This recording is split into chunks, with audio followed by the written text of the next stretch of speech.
All right, so happy Thursday, March 25th. Today is a good day. I'm so glad you're here. We've got good work today. We're going to do our best to get these tests finished. And so for today, we will organize our thoughts, do quality work, continue, get finished. We will do the work now. If you didn't come to class yesterday or you didn't pay attention yesterday, go back and watch the video. I've started grading some of them, and a lot of people did not score that well.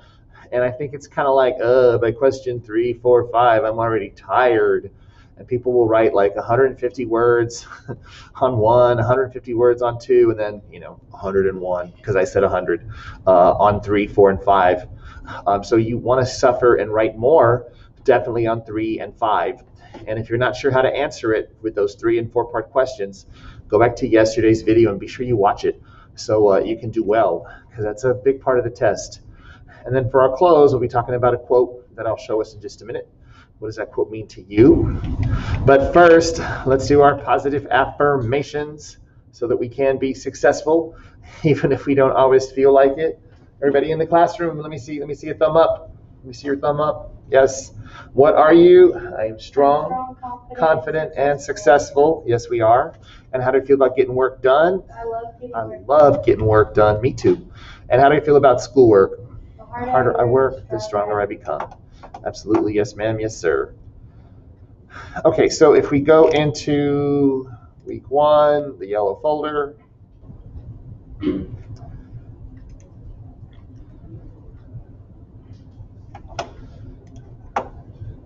Just something to be thinking about, because I feel a lot of people struggle because they're kind of afraid to try. Like, I don't think I can do it right, so I'm not even going to try. Well, I thought this was appropriate. Failure is not the opposite of success. It's part of success. And I've had a number of students, that started off not doing great, but as they've continued to write throughout the year, their writing has gotten better and better and better.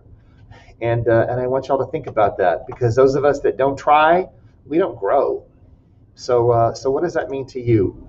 Failure is not the opposite of success. It's part of success. If you have an idea, a thought, an inspiration from your riddle skills, add something to the discussion there. To finish up the test, remember, it's still the red folder for testing. Click on that. Keep going. Remember, if you use the key words, your answer is going to be a lot better, and you'll be able to hit the parts that you need to hit. And that's a big part of what people are missing on question 5. They only answered 2 parts. They didn't explain. I had several people that gave a quote that didn't match what they said. So be sure, if you're saying the character was nervous, be sure you show a quote that shows us or tells us that he's nervous. You can't quote something different if you want to prove that. Whatever you say, that's what you got to show in your quote. And that's what's going on. So let's get to the test, get it done. I think maybe in each of my classes, I have about 6 or 8 people that are already done. Those of you that are done, of course, you can work on something from another class or whatever. And for the rest of us, I'll be working with the kids in the classroom so that they can get done. All right. If you need anything, just message me. I'll be jumping back and forth from my students in the class to the people on Zoom. So leave me a message, private message in the chat, and I'll answer it when I come back.